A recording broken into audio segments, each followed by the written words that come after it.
Vladimir Ilyich Lenin. Materialismo e Empirocriticismo. Notas e críticas sobre uma filosofia reacionária. Capítulo 1. A teoria do conhecimento do empirocriticismo e do materialismo dialético. 3. A coordenação de princípio e o realismo ingênuo. A doutrina de Avenarius sobre a coordenação de princípio é exposta em sua concepção humana do mundo e em suas observações. Essas últimas são posteriores, mas Avenarius acentua que expõe nelas de maneira um pouco diferente as mesmas ideias que na crítica da experiência pura e na concepção humana do mundo, e nada mais do que isso. A essência dessa doutrina está na tese sobre a coordenação, isto é, a conexão indissolúvel do nosso eu e do meio, parágrafo 146. Início da citação de Avenarius. Abre aspas. Em termos filosóficos, pode-se dizer o eu e o não eu. Fecha aspas. Avenarius. Início da citação de Avenarius. Abre aspas. O eu e o meio estão sempre associados, e merens usamen voce fundenes. Nenhuma descrição completa do que é dado, desvoce fundenem, pode conter o meio sem o eu ao qual esse meio seja próprio, pelo menos sem o eu que descreve o elemento dado. Fecha aspas. Avenarius. O eu é chamado de termo central da coordenação e o meio, de contratermo, de Gillier. Avenarius pretende que essa doutrina lhe permite reconhecer todo o valor do chamado realismo ingênuo, isto é, da concepção habitual, não filosófica, ingênua, de pessoas que não se dão ao trabalho de indagar se elas mesmas existem e se existe o meio, o mundo exterior. Solidarizando-se com Avenarius, Mach esforça-se, igualmente, por parecer um defensor do realismo ingênuo. Análise das sensações, página 30. E todos os discípulos de Mach, sem exceção, acreditaram na palavra de Mach e Avenarius de que se tratava verdadeiramente de uma defesa do realismo ingênuo. O eu é admitido, o meio também, que querem mais. Reportemo-nos a linhas anteriores a fim de esclarecer de qual lado se encontra, no caso, a ingenuidade real, elevada ao mais alto grau. Eis uma conversação popular entre um filósofo e o leitor. Leitor, deve haver um sistema das coisas, como admite a filosofia usual, e é dessas coisas que se deve deduzir a consciência. Filósofo, segues, no momento, os filósofos profissionais em vez de te colocares do ponto de vista do bom senso e da verdadeira consciência. Reflete bem, antes de me responderes, e diz-me, uma coisa parece em ti ou diante-te diferentemente da consciência que dela tens ou através dessa consciência.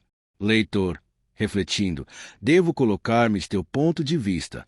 Filósofo, fala agora de ti, de tua alma, com tua alma.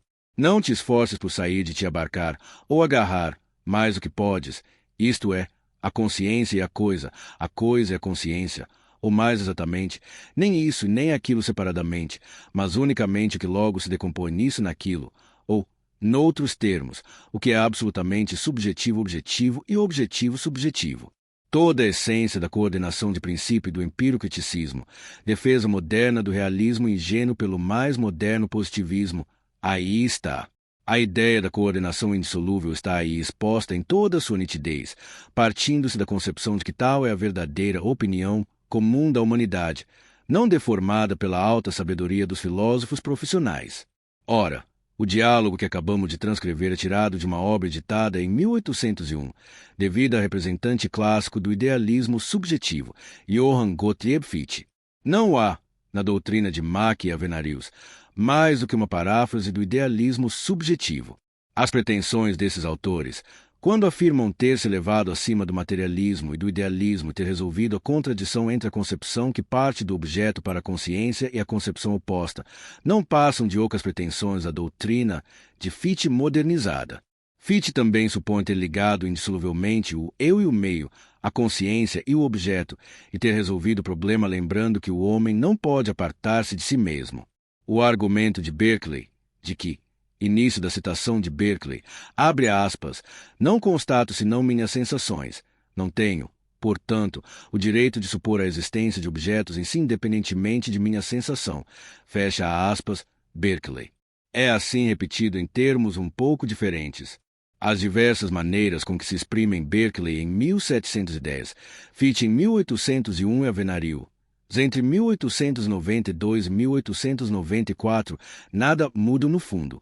Isto é, na tendência essencial do idealismo filosófico. O mundo é minha sensação, O não-eu é suposto, criado, produzido pelo nosso eu. O objeto está indissoluvelmente ligado à consciência. A coordenação indissolúvel entre o nosso eu e o meio é a coordenação de princípio do empírico-criticismo. Sempre o mesmo postulado, sempre a mesma anacrônica confusão apresentada sob rótulos mais ou menos renovados. O apelo ao realismo ingênuo, que se pretende defender com auxílio dessa filosofia, não passa de um sofisma dos mais medíocres. O realismo ingênuo de todo homem são de espírito, que não passou por um hospital de alienados ou pela escola dos filósofos idealistas, consiste em admitir a existência das coisas, do meio, do universo, independentemente de nossa sensação, de nossa consciência, do nosso eu e do homem em geral. A própria experiência, no sentido humano da palavra e não no sentido que lhe atribuem os discípulos de Mach, que cria em nós a convicção inabalável de que existe, independentemente de nós, dos outros homens, e não de simples complexos de nossas sensações de alto, baixo, amarelo, sólido, etc.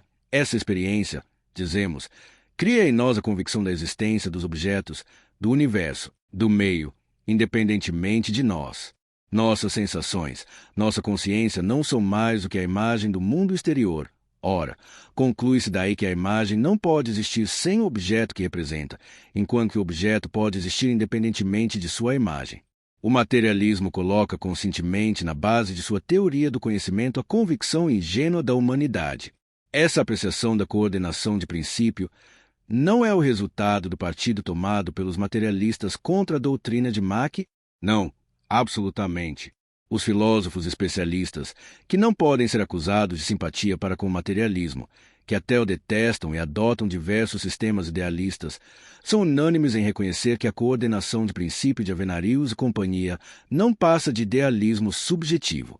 Wundt, por exemplo, cuja curiosa apreciação não foi compreendida por Yushevchich, diz muito claramente que a teoria de Avenarius, segundo a qual seria impossível fazer, sem um eu, sem um observador ou um narrador, uma descrição completa do que nos é dado observar ou do que descobrimos, constitui, início da citação de Wundt, abre aspas, equívoca confusão do conteúdo real da experiência e dos raciocínios desenvolvidos sobre essa experiência, fecha aspas, Wundt.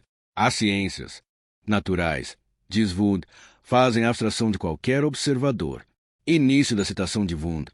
Abre aspas, e essa abstração não é possível senão porque a necessidade, admitida pela filosofia empírico-criticista, e nisso estando de acordo com a filosofia imanente de ver, inzudenker, literalmente, associar pelo pensamento, o indivíduo que experimenta no conteúdo de cada experiência é, em geral, uma hipótese destituída de base empírica e resultante da equívoca confusão do conteúdo real da experiência e dos raciocínios desenvolvidos sobre essa experiência. Fecha aspas, Wundt, obra citada, página 382. Os imanentes, Supupirrec, Leclair, Schubersolder, que, como veremos mais adiante, frisam sua viva simpatia para com Avenarius, tomam justamente por ponto de partida a ideia das relações indissolúveis entre o sujeito e o objeto. Mas, antes de analisar Avenarius, W. Wundt demonstra pormenorizadamente que a filosofia imanente não é senão uma modificação da de Berkeley. Por mais energia com que os imanentes neguem suas relações com Berkeley, as divergências verbais não devem dissimular aos nossos olhos o conteúdo mais profundo das doutrinas filosóficas, principalmente das de Berkeley ou Fichte. O escritor inglês Norman Smith expõe, em sua análise da filosofia da experiência pura, essa conclusão em termos ainda mais nítidos e categóricos. Início da citação de Norman Smith, abre aspas, a maior parte dos que conhecem a concepção humana do mundo, de Avenarius, concordarão provavelmente que, por mais convincente que seja sua crítica do idealismo, seus resultados são absolutamente ilusórios. Se quisermos comentar sua teoria da experiência tal como Nola quer apresentar, isto é, como uma teoria verdadeiramente realista, genuinely realistique, escapa a qualquer exposição. Sua penetração não ultrapassa a negação do subjetivismo, que ela tem a pretensão de refutar. Mas, se traduzirmos os termos técnicos de Avenarius em linguagem mais comum, perceberemos a fonte verdadeira de tal mistificação. Avenarius desviou nossa atenção de seus pontos fracos, dirigindo seu ataque principal contra o ponto fraco. Trata-se do idealismo, fatal à sua própria teoria. O caráter vago da expressão experiência presta grande serviço a Avenarius no decorrer de todos os seus raciocínios. Essa palavra, experiência, relaciona-se, ora a quem experimenta, ora ao que é experimentado. Essa última significação é acentuada quando se trata da natureza do nosso eu, of the self. Essas duas significações da palavra experiência coincidem, na prática, com sua importante divisão em análise absoluta e análise relativa. Já indiquei a importância dessa divisão em Avenarius, e esses dois pontos de vista não são, na realidade, conciliados em sua filosofia. Por quê? Se ele considera como legítimo o postulado de que a experiência é idealmente completada pelo pensamento, a descrição completa do meio é idealmente completada pelo pensamento do observador, emite, assim, uma hipótese que não está em condições de concordar com a asserção de que nada existe fora das relações com o nosso eu, todo self. O complemento ideal da realidade dada, que se obtém decompondo os corpos materiais e elementos inacessíveis à nossa sensibilidade, trata-se aqui dos elementos materiais descobertos pelas ciências naturais, isto é, os átomos, os elétrons, etc., e não dos elementos inventados por Mach e Avenarius, ou descrevendo a Terra tal como era nos períodos em que o ser humano ainda não existia. Esse complemento ideal não é, a bem dizer, um complemento da experiência, mas um complemento do que experimentamos. Não faz senão completar um dos anéis da coordenação, que Avenarius considerava inseparáveis. Somos assim levados, não somente ao que nunca foi experimentado, has not been experienced, mas ao que nunca pôde, de maneira alguma, ser experimentado por seres semelhantes a nós. É precisamente aqui que a palavra de duplo sentido, experiência, vem em auxílio de Avenarius. Avenarius escreve que o pensamento é uma forma tão verdadeira, genuíno, da experiência quanto a percepção dos sentidos retorna, desse modo, ao velho argumento caduco, timevor, do idealismo subjetivo. O pensamento e a realidade são insolúveis, essa última não podendo ser percebida senão pelo pensamento, que supõe a existência do ser pensante. Os raciocínios positivos de Avenarius não nos oferecem, portanto, uma reconstituição profunda e original do realismo, mas, muito simplesmente, a do idealismo subjetivo em sua forma mais rudimentar, crudes. Fecha aspas, Norman Smith. A mistificação de Avenarius, repetindo o erro de Fichte, é, aqui, revelada perfeitamente bem.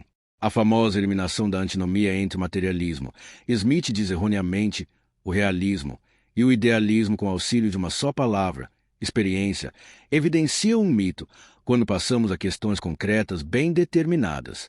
Tal é, por exemplo, a da existência da Terra antes do homem e antes de qualquer ser sensível. Logo voltaremos ao assunto mais pormenorizadamente. Limitemo-nos a observar, por um instante, que a máscara de Avenarius e seu realismo fictício são arrancados não somente por N. Smith, adversário de sua teoria, mas também por W. Suppe, filósofo da imanência, que saudou a publicação da concepção humana do mundo como uma confirmação do realismo ingênuo. Início da citação de Suppe, abre aspas, sempre pretende, com tanto direito quanto vós, o Charter College, muito respeitável colega, um realismo semelhante. Escreve Avenarius, e caluniaram-me, a mim, filósofo da imanência, qualificando-me de idealista subjetivo. Minha concepção do pensamento concorda admiravelmente, vertractra sic vortrefliche, muito respeitável colega, com a vossa teoria da experiência pura. Fecha aspas, Suppe, página 384. Na realidade, somente o nosso eu, das Ich, isto é, a abstrata consciência de si, de Fichte, ou pensamento destacado do cérebro, confere a relação e a indissolubilidade aos dois termos da coordenação. Início da citação de Suppe, abre aspas, o que quisestes eliminar, vós o supusestes implicitamente. Fecha aspas, Suppe, página 388. Aliás, é difícil dizer-se qual dos dois desmascara mais impiedosamente o mistificador Avenarius, se Smith, com sua refutação nítida e direta, ou Suppe, com seu elogio entusiasta da obra final de Avenarius. O ósculo de Wilhelm Suppe não vale mais, em filosofia, do que o de Piotr Struve ou de M. Mexico em política. Assim também Oscar Evaldi, que elogia Mach por não ter sofrido a influência do materialismo, diz da coordenação de princípio.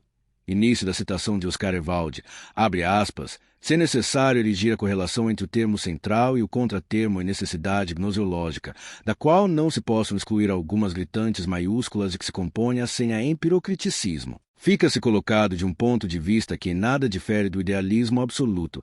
Fecha aspas. Oscar Evaldi. A expressão idealismo absoluto é aqui empregada erroneamente. Devia ser dito idealismo subjetivo, porque o idealismo absoluto de Hegel admite a existência da Terra, da natureza, do mundo físico, sem o homem, considerando a natureza como um modo particular da ideia absoluta. Início da citação de Oscar Evaldi. Abre aspas. Ao contrário, não se atinge logicamente essa coordenação se deixa aos contratermos a independência completa, vêm-se renascer todas as possibilidades metafísicas, sobretudo a do realismo transcendental. Fecha aspas. Oscar Evaldi, obra citada, páginas 56 e 57.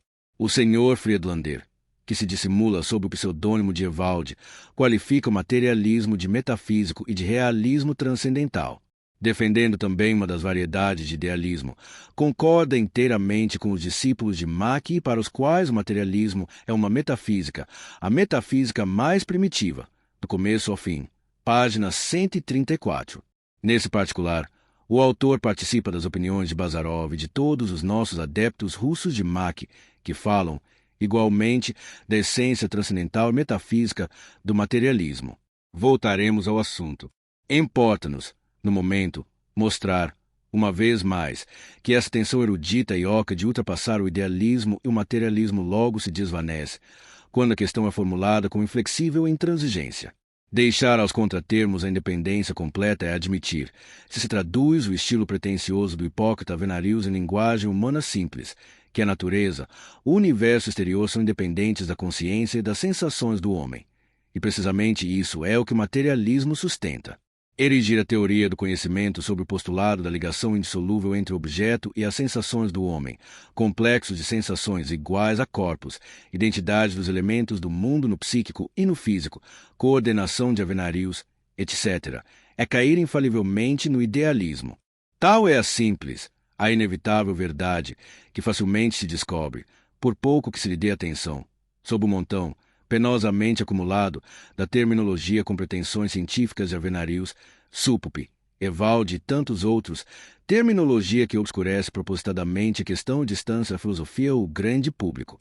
A reconciliação da teoria de Avenarius com o realismo ingênuo acabou por lançar a dúvida entre os próprios discípulos do mestre. Rudolf Willi diz, por exemplo, que a usual asserção de que Avenarius teria chegado ao realismo ingênuo deve ser aceita com grano salis. Início da citação de Rudolf Willi. Abre aspas. O realismo ingênuo não seria outra coisa, como dogma, senão a fé nas coisas em si, existentes independentemente do homem, ao ser personliche, sob sua forma sensível palpável. Fecha aspas. Rudolf Willi. Por outras palavras, o materialismo é, segundo Willi, a única teoria do conhecimento que se harmoniza realmente e não ficticiamente com o realismo ingênuo. Willi naturalmente repudia, mas é obrigado a reconhecer que Avenarius reconstitui, em sua concepção humana do mundo, a unidade da experiência, do eu, do meio, apoiando-se em diversas concepções auxiliares e intermediárias complexas, e às vezes, bem artificiais, página 171. A concepção humana do mundo, sendo uma reação contra o primitivo idealismo de Avenarius, traz nitidamente a marca de uma conciliação, enis aos gleiches, entre o realismo ingênuo do senso comum e o idealismo gnoseológico da filosofia escolar. Início da citação de Rudolf Willi. Abre aspas.